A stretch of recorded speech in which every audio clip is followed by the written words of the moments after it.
केंद्र सरकारकडून जनगणनेबद्दलच्या तारखा, त्याच पद्धतीने त्यासाठीचा निधी, या सर्व गोष्टी क्लिअर केलेल्या आहेत. त्याच्यामुळे आगामी जी जनगणना आहे याच्याबद्दल पुढच्या 1, 2, 3 वर्षामध्ये आपल्याला मोठ्या प्रमाणावर प्रश्न विचारले जाणार आहेत.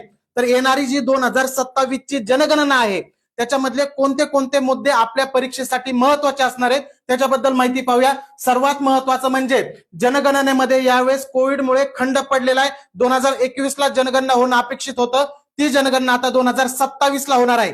म्हणजे जनगणना सुरू झाल्यापासून पहिल्यांदाच खंड पडलेला आहे, लक्षात ठेवा.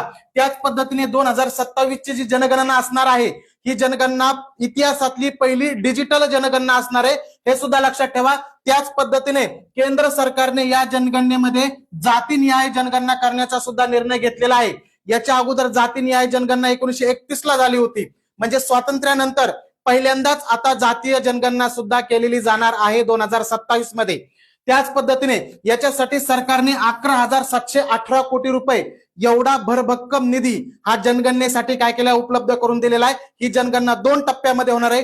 पहिल्यांदा निवासस्थानाबद्दलची वगैरे माहिती ही एप्रिल 2026 पासून गोळा केली जाणार आहे आणि दुसऱ्या टप्प्यामध्ये थेट लोकसंख्येची गणना केली जाणार आहे मार्च 2027 पासून. आणि ही जी जनगणनेची नवीन आकडेवारी येणार आहे याच्यासाठी संदर्भ तारीख असणार आहे संपूर्ण भारतासाठी 1 मार्च 2027, म्हणजे आकडेवारी 1 मार्च 2027 ची आहे असं ग्राह्य धरणार. आणि हिमालयन राज्यासाठी 1 ऑक्टोबर 2026 ही संदर्भ तारीख असणार आहे. जनगणना आयुक्त म्हणून काम करणार आहेत मृत्युंजय कुमार नारायण, हे खूप महत्वाचं, याच्यावर खूप प्रश्न विचारतात.